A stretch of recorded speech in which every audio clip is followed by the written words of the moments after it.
Hello and welcome to Kerbal Space Program Final Frontier. This is a new series that I'm starting after having had to put my Kerbal installation back together, which has grown a bit and added some more mods since the last series that I was making. I've been getting an itch to make content about the game again recently, especially after putting together a new set of mods or extending my old set of mods, and I'm really excited to play it some more. So I decided why not start making some content from it. My goal with this series is to go a little bit faster than the last time I made a series about this game, which I enjoyed the videos that I made a good amount, but I want to be able to play the game a little bit more, and to that end, I can cut out a little bit more of some of the boring stuff, maybe some of the ancillary things I'm doing here and there that don't really have a lot of impact. And I'd still like to have some more of the kind of more complicated segments that I did include in the previous series, so I'll have to look out for opportunities for those.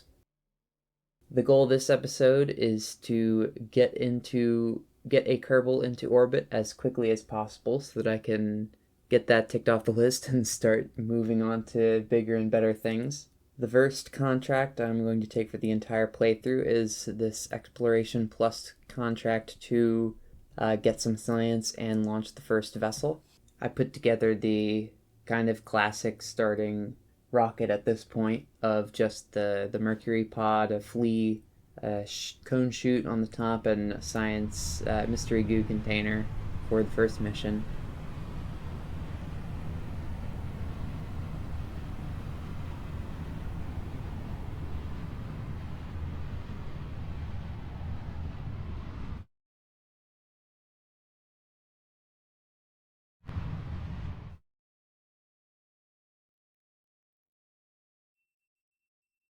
One of the things that is different about this playthrough and set of mods is that I've added Kerbal construction time, and I've actually enjoyed using it a lot. I feel like it adds an interesting mechanic to the game in regards to time actually meaning something. Going through a save where I was actually like progressing by the time that I was doing all my late stage Mun science and that kind of thing and getting ready to go to other planets. It was already at year 3 just because I actually had to spend time to build things. So it's been interesting to me. This flight had a kind of dodgy conclusion with how fast the rocket was coming back down before the parachute deployed, but luckily everything ended safe and sound.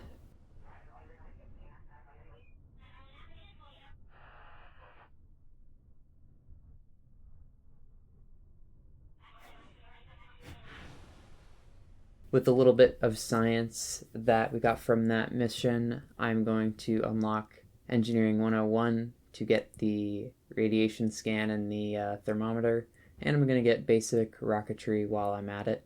I'd like some of those liquid-fueled engines and tanks. Not to mention the bigger solid rocket booster is pretty useful at this stage of the game. This time I'm going to take a contract to test the Mark 16 parachute that I should be able to complete just by using the parachute normally. I still need to launch another vessel for the contract. I'm not sure if it's meant to only be done in order or whatnot, or if I messed that up somehow with the Exploration Plus contract, but either way, I can launch another rocket to do it. Here I built a slightly bigger rocket, and I'm hoping to try to get some of the some more upper atmosphere science. Another benefit of some of the text that we just unlocked is one, the antenna, so that the data experiments like the Geiger counter and the thermometer can keep running for longer. And also the liquid-fueled engine has an alternator that can help refill the ship's batteries while the experiments are running and the antenna is transmitting. It's not a whole lot of electricity. The alternator output is a lot of charge in a short amount of time, more than the ship can really use, but it still ekes out a little bit of extra data.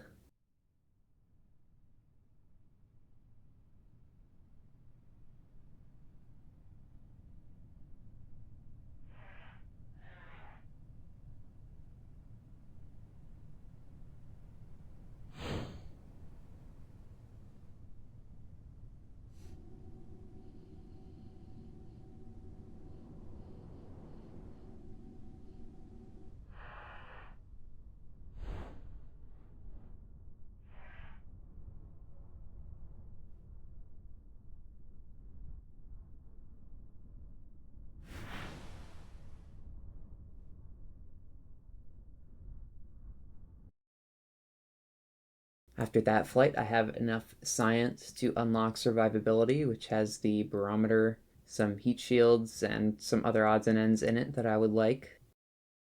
Now, in regards to the next set of contracts, the obvious exploration contract to take is the contract to get on a suborbital trajectory, but I also noticed a part testing contract for the Thumper solid rocket booster, and since I don't have that unlocked in the tech tree yet, that'll be a nice way to get some extra horsepower for this mission.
After a long launch, this ship did successfully make it into space.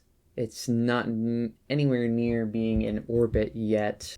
It wasn't designed for that, and you need a lot of delta V to go into orbit in this planet pack. I suppose I could do some exposition on the mod pack, since I shouldn't just assume that people are going to go look at the old content to see what it's about.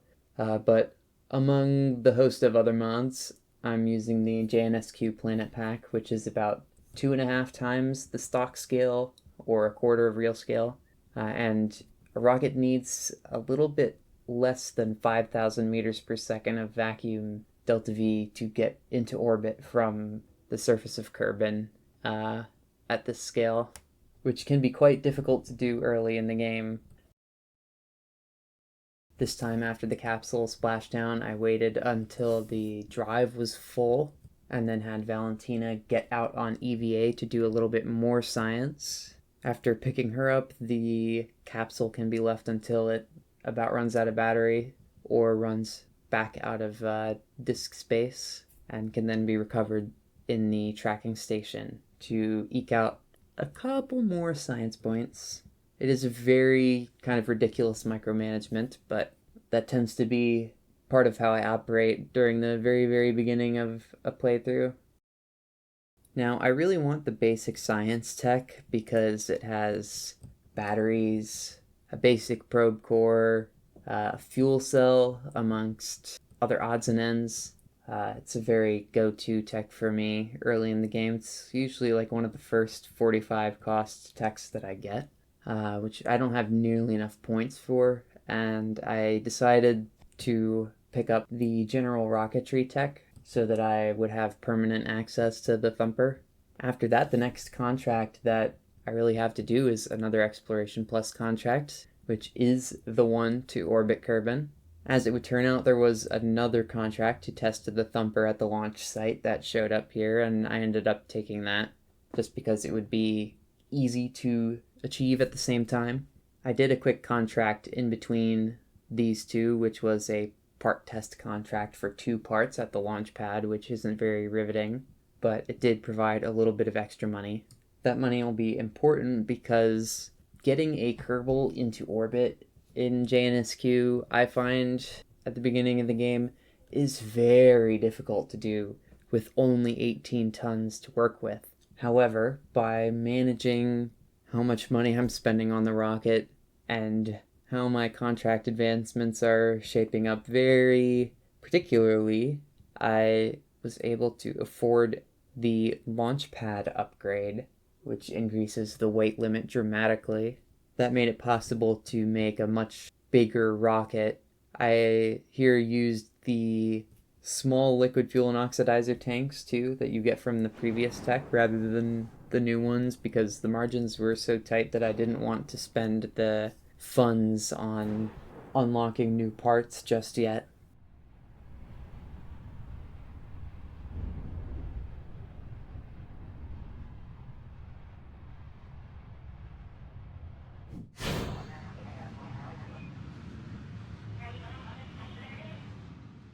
A very stormy nighttime takeoff, but the flight performed pretty well. The thrust to weight ratio of the second and final stages is a little bit low at first, but I did manage to handle it well enough to get into orbit without any significant challenges.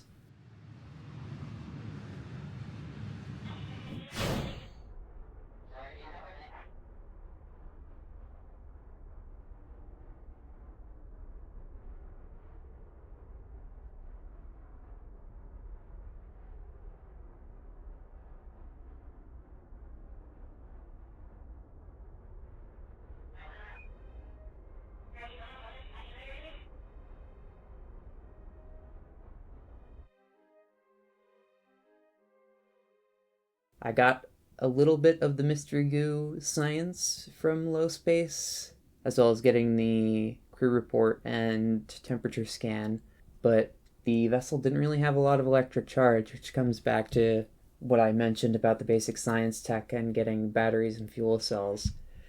It's a big annoyance at this part of the game not being able to do science just because there's a very rigid timer on your missions from not having access to batteries.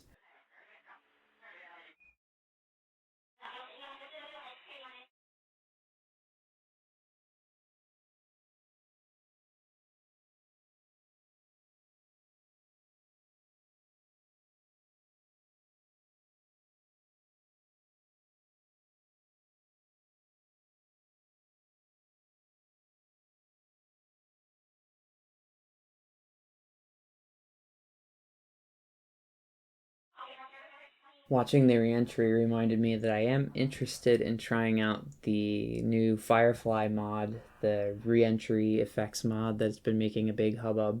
I tried it a month and a half ago, I think, and there was some very weird bug with it, but I saw in the changelog for what version is it? 1.0.2, I think, that they solved a bug related to running on Linux through Proton, which I'm doing because there's something about Scatterer and the volumetric clouds Blackrack pack that doesn't quite behave quite well natively on Linux for whatever reason, or didn't in my experience. So I'll have to check that out again. I don't think there are any JNSQ specific configs, but given that the names of a lot of the bodies are the same, I think it would work, but I may have to look into how those configs are set up.